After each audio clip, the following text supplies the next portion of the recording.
Yo, so today theគ្នាស្វាគមន៍មកកាន់វីដេអូសម្រាប់រឿងរបស់ admin ទៀតហើយថ្ងៃនេះដែរយើងនឹងទៅតាមដានទស្សនាភាព5បន្តទៀតតែមុននឹងឈានដល់វីដេអូអ្នកទាំងអស់គ្នាកុំភ្លេចជួយ like share comment ម្នាក់មួយផងហើយជាពិសេសគឺ subscribe កុំភ្លេចណាបើ subscribe ហើយយើងទៅមើលរឿងបន្តតទៅគ្នាចាប់ផ្ដើមសាច់រឿងនៅពេលនេះផងដែរទោះឲ្យផលរបស់យើងតែគាត់មានឈ្មោះថា Jinwoo ក៏បានចាប់ផ្ដើមប្រយុទ្ធជាមួយនឹង Goblin ដែលបន្ទាប់ពីគាត់នឹងបានចូលទៅកាន់ដងគោលមួយការប្រយុទ្ធរបស់គាត់ដំបូងឡើយនឹងគឺរៀងតាំងដៃតែបន្តិចតែប៉ុណ្ណោះប៉ុន្តែក្រោយពីគាត់កាត់ថាបិសាចនៅក្នុង Goblin នៅក្នុងដងគោលមួយនេះគឺគាត់នៅជាបិសាចកាហើយគាត់ក៏អាចសម្លាប់បិសាចទាំងអស់នោះបានយ៉ាងងាយស្រួលផងដែរក្រោយពេលដែលគាត់សម្លាប់ Goblin កំពេចកំពងនឹងហើយអត់មានបិសាចឆ្កែចចជាច្រើនចេញមកជាបន្តទៀតប៉ុន្តែក្រោយពីគាត់សម្លាប់បិសាច Goblin គាត់ក៏ទទួលបានក្តៅជាច្រើនដែលអាចអាប់ថាមពលរបស់គាត់ឲ្យឡើងដល់ level 2គាត់ក៏បានចោលដាវរបស់គាត់ដែលមានបានបើកការវាយប្រហារជាមួយនឹងបិសាចចចប៉ុន្តែវាមិនអាចទៅរួចនោះទេព្រោះដាវរបស់គាត់នឹងគឺនៅមានកម្រិតប្រយុទ្ធជាមួយនឹងបិសាចចចដោយសារតែមាត់របស់វាមានពាក់នៅស្នាប់ដៃអញ្ចឹងហើយគាត់វាយមិនចូលនោះទេព្រោះឯដាវរបស់គាត់ដែលបានប្រើនឹងគឺបាក់ខ្ទេចយកតែម្ដងពេលនោះគាត់ក៏បានហៅប្រព័ន្ធរបស់គាត់ឲ្យបើកចេញមកឬក៏បានទាញយកដាវពីក្នុងប្រព័ន្ធរបស់គាត់ដោយសារនោះខំទាញយកដំបងពីក្នុងត្រចៀកយ៉ាងអញ្ចឹងមកបន្តការប្រយុទ្ធជាមួយនឹងបិសាចនោះជាបន្តទៅគាត់ព្យាយាមផ្ចិតផ្ចង់អារម្មណ៍ទាំងប្រើតិចនៃមួយចំនួនទើបអាចវាយសម្លាប់បិសាចចចទាំងអស់នោះបាន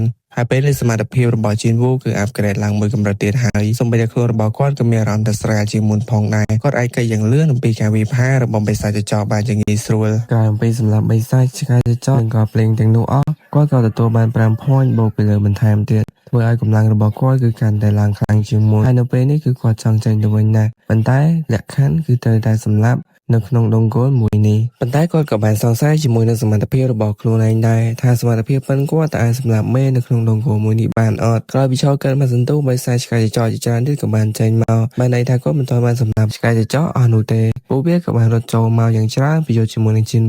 Jinwoo ក៏បាននិយាយថាគាត់ធ្លាប់ស្លាប់ម្ដងហើយអញ្ចឹងហើយវាគ្មានអ្វីគួរខ្លាចនោះទេហើយគាត់ក៏បានសម័យទៅការរូបភាពពេលមុនផងដែរតាំងពីម្ដាយរបស់គាត់ធ្លាក់ខ្លួនឈឺរហូតដល់គាត់ខិតខំធ្វើការហើយបានក្លាយទៅជា Hunterអញ្ចឹងហើយធ្វើគាត់មានកម្លាំងចិត្តជាខ្លាំងក៏បានបើកការវិផាទៅកាន់បិសាចឆ្កែចចនោះដោយមិនញញើដៃនោះឡើយតែមើលទៅគាត់គឺពិតជាសាហាវនិងខ្លាំងជាងមុនមែនទែនចំណែកនៅខាងក្រៅវិញដងគោមួយដែលបានកើតឡើងនៅលើផ្លូវហ្នឹងពេលនេះកំពុងតែរីកធំហើយបានន័យថាបិសាចនៅក្នុងដងគោហ្នឹងក៏ចាត់ចេញមកវាយប្រហារនៅខាងក្រៅបានផងដែរចំណែក Jinwoo វិញបន្ទាប់ពីសម្លាប់បិសាចឆ្កែចចនឹងអស់គាត់ទទួលបានអីវ៉ាន់មួយចំនួនផងដែរហើយចុងក្រោយគឺ Teleportation Stone អា Stone ហ្នឹងគឺអាចជួយឲ្យគាត់អាចឆ្លងចេញពីក្នុងដងគោសបនិមិត្តហ្នឹងទៅភពផែនដីរបស់យើងនៅខាងក្រៅវិញបានប៉ុន្តែពេលនេះគាត់ពងតែកាត់នឹងជ្រើសរើសថាតើគាត់គួរតែទៅវាយមេបិសាចបន្តឬក៏ចាកចេញពីទីនេះ Jinwoo ពេលហ្នឹងមើលទៅដូចគាត់កំពុងតែស្ដាយអញ្ចឹងព្រោះគាត់គិតថាបើសិនជាគាត់ចេញពីដងគោលមួយនេះគាត់ប្រហែលជាមិនងាយបានចូលមកវិញនោះទេអញ្ចឹងគាត់ក៏បានបន្តដើរទៅមុខទៀតតាមរកមេបិសាចនៅក្នុងដងគោលហ្នឹងដើម្បីវាយគ្នាតែម្ដងចំណែកចូ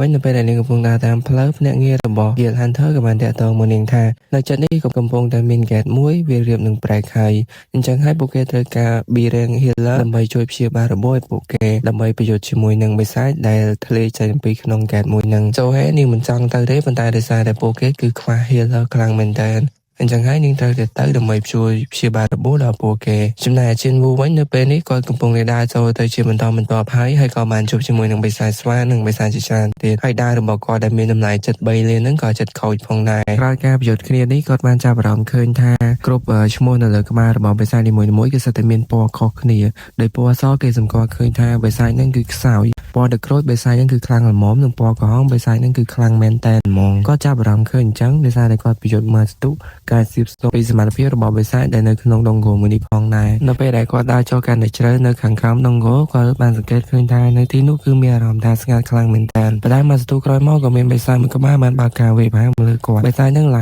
ហើយលឿនខ្លាំងមែនតើដែលវាគឺជាបិសាចពស់ដែលឈ្មោះរបស់វាគឺមានពណ៌លឿងមានន័យថាសមត្ថភាពរបស់វាក៏មិនធម្មតាដែរធ្វើឲ្យដើររបស់គាត់ដែលមានតម្លៃចិត្ត3លានហ្នឹងគឺបាក់ខ្ទេចយកតែម្ដងហើយពេលនេះJinwooនៅសល់តែដើរមួយកំណាត់ទេដើម្បីប្រយុទ្ធតតាំងជាមួយបិសាចដ៏ខ្លាំងមួយហ្នឹងក្រោយពីគាត់បានប្រយុទ្ធគ្នាទៅមានអារម្មណ៍ថាដើរឬក៏សការបស់បិសាចពស់មួយហ្នឹងគឺមានអារម្មណ៍ថាវារឹងមាំខ្លាំងមែនតើទោះបីតែគាត់ចោលដើរឬចាក់ឈោឡើងមកសន្ទុះហ្នឹងក៏ចូលជ្រាបជាមួយនឹងស្បែករបស់ពស់ហ្នឹងបានផងដែរបានន័យថាបើយើងមើលទៅនឹងភ្នែកពស់ហ្នឹងដូចជាពាក់អាវក្រោះដៃអញ្ចឹងហើយJinwooហ្នឹងពិបាកប្រយុទ្ធខ្លាំងមែនតើហើយវ៉ាចូលបិសាចហ្នឹងសំបីតែបន្តិចក៏ត្រូវបានវាហ្នឹងវាយJinwooទៀតទៅមកខាង យកឡានក្រុងដែលនៅជិតនោះអុកជាមួយនឹងឈិនវូផងដែរក្រោយពីត្រូវរបួសយ៉ាងដំណំអញ្ចឹងឈិនវូបាននឹកឃើញការពីមុនដែលអ្នកគ្រប់គ្នាគឺមើលងាយមកកាន់គាត់មែនតើមានតែលោកសុងទេដែលគាត់គឺជា leader team របស់ឈិនវូកាលពីមុនដែលតែងតែលើកទឹកចិត្តឈិនវូជានិច្ចហើយគាត់ក៏នៅសម័យនៅពេលដែលពួកគេចូលទៅកាន់ដងគោលដែលសម្បូរទៅដោយគ្រោះថ្នាក់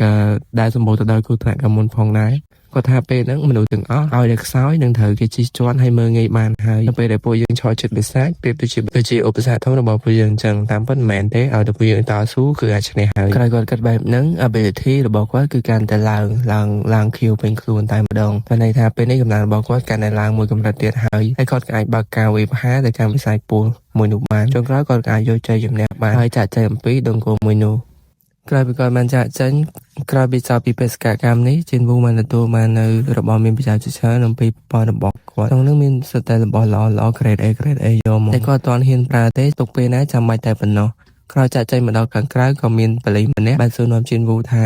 តើលោកអត់ឮសរ៉ែនឬក៏អីដែលគេប្រកាសទេមែនទេបានជានៅដើរខាងក្រៅចឹងទៀតប៉ុន្តែបន្ទាប់ពីបលិនឹងបានសម្លឹងមើលឃើញដើររបស់ជិនវូគាត់ក៏សង្កល់ឃើញថាជិនវូក៏ជា hunter ម្នាក់ផងដែរហើយហេតុការណ៍ពេលនេះគឺដងគោដែលលេចឡើងនៅកណ្ដាលផ្លូវហ្នឹងគឺវាបានបែកហើយតែបង្ហាញខ្លួននៅបិសាចសាវជាច្រើនចេញមកវាធ្វើបាបមនុស្សហើយពេលនេះក៏មាន hunter ជាច្រើនដែរកំពុងតែប្រយុទ្ធជាមួយបិសាចទាំងអស់ហ្នឹងចំណែកស្អីរឿងមួយនេះក៏យើងសេះតែធំនឹងដែរអញ្ចឹងពេលក្រោយយើងចាំមើលថាអ្នកគេអាចតទល់ជាមួយមេបិសាចដែលបាន break ចេញអំពីដងគោមួយហ្នឹងហើយអ្នកនរគ្នាកុំភ្លេចជួយ subscribe channel ផងដើម្បីតាមដានទស្សនានៅពេលក្រោយទៀតអរគុណអ្នកនរគ្នាសម្រាប់ការទស្សនាវីដេអូមួយនេះជូនពរសំណាងល្អ